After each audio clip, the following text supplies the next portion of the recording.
Hello, my favorite people in the entire world. How are you guys?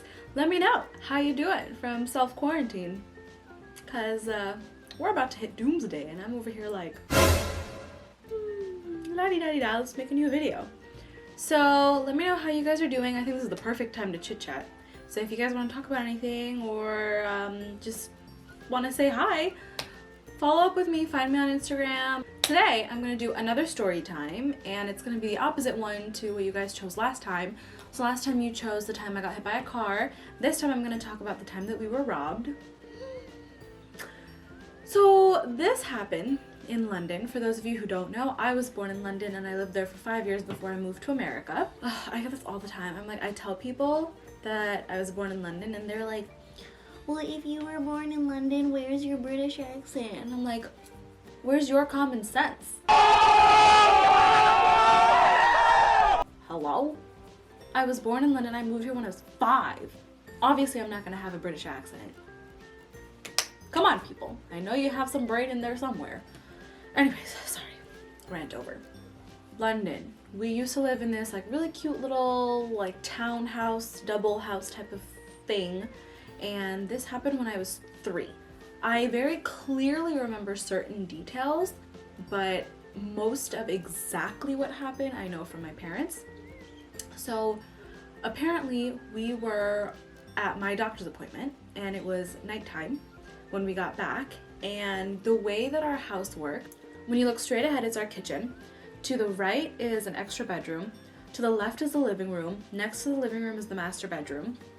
And then next to our extra bedroom is our bathroom.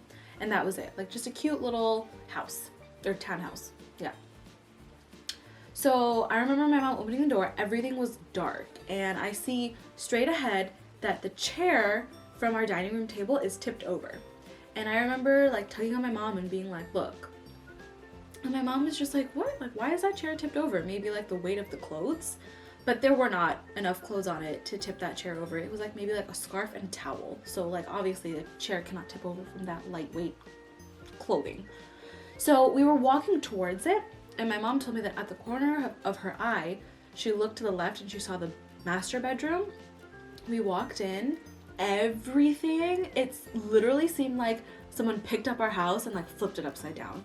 The pillows were ripped apart, feathers were everywhere. Sheets were like overturned, the mattress was overturned, that had rips in it too. Our wardrobes, all of the doors were pulled completely out, all of the doors were opened, every single thing from inside was out. All of the clothes, jewelry, you know, anything that we had in there was out. And it was so weird to see, because now that I'm imagining it, or like looking back at it, it's only something that you would see in a movie. And I was super young, so I was just like, what the heck happened? And then we went to our living room, and our living room didn't have as much stuff as a bedroom obviously, but the couches, the seats were overturned, our fireplace was rummaged through, like everything that you could rummage through was, you know, open and out, and it was insane to see this, especially like so young. And now that I'm thinking back to it, it literally was like a scene from a movie. And then we went back into the kitchen to see what was going on, and I think this was the scariest part, was when we went into the kitchen, our back door to our backyard was open. So my parents' theory was that the thieves were still in the house when we had opened the door. So maybe they heard the turning of the key and they like bolted, because the door was just like wide open. And that was kind of scary to think about and to learn and know as a kid.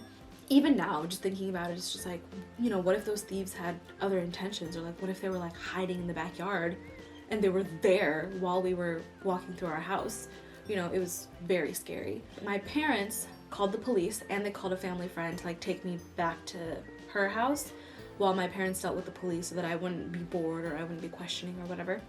So I went back to her house, and she, you know, made me a little cute little plate of food and put on some cartoons for me to watch. But I remember the whole time I was just like, hello, what is going on? What's happening? Who did this? Hello, what? And I knew that there were thieves. I knew that we were robbed, but I didn't fully understand what that meant.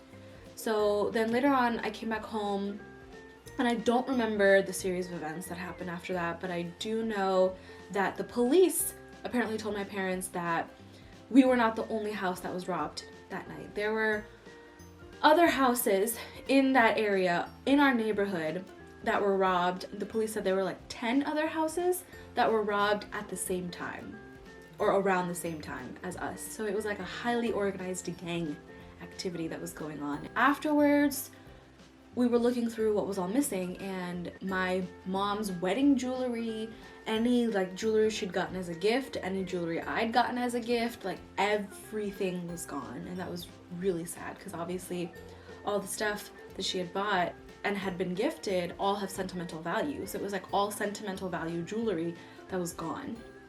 And I don't know what she was thinking, but she told me about this later, about how she wrapped some like really precious jewelry and put a packet of it in a full bucket of water in the bathtub, and then she wrapped some more jewelry and put it in the freezer.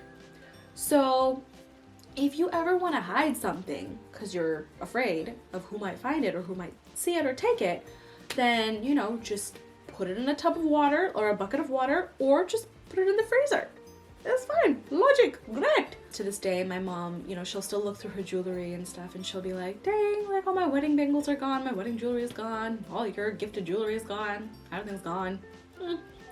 And I remember the next day taking a walk around the premise to be like, oh, like, you know, what else happened or whatnot. And I remember my toothbrush being out there, and I remember looking at it being like, my 3-year-old brain was just like, why would a thief want to take a baby toothbrush and throw it out the window? They are evil. I don't know, man. But my cute little pink Barbie toothbrush was out there, and I was just like, why? Why? I don't know. After we moved to America, you know, we like tell the story, and my mom sometimes has night terrors about it. You know, her dreams always involve thieves, so it really affected her the most. I was too young, so I don't really remember that much. My dad seems, you know, to just be like, okay, yeah, happened a long time ago. It's over now, and don't really know what else to do. We haven't been robbed after coming to America, thank God. We've been okay. You know, obviously we keep our doors and windows and everything locked, as everyone should anyways. But that is the story about how my family and I were robbed in London. Super fun. 10 out of 10, do not recommend. Yeah. So that's all I have for you guys today. I know that was like a super quick story, but moral of the story, keep your valuables in the freezer and in buckets of water. I hope you guys are staying well and safe, and you guys are taking all of the preventative measures to make sure that you guys are not spreading this virus that's going around. So just be careful, wash your hands, stay away from any sick people that you can. Turn this into a positive situation. You know, you can turn any negative into a positive if you really try. Maybe this is the time where you finish that book that you've been wanting to finish, or write songs that you've been wanting to write, or dance, or practice something that you've been thinking about doing but you can't because of work or school or something else. You have all this extra free time to do whatever the heck you want inside. So I hope you guys are just staying safe, and wherever you are, good morning, good evening, good afternoon, good night. I hope you're having a wonderful, beautiful, happy, healthy, safe morning, evening, afternoon, or night, and I will see you guys next Monday. Bye!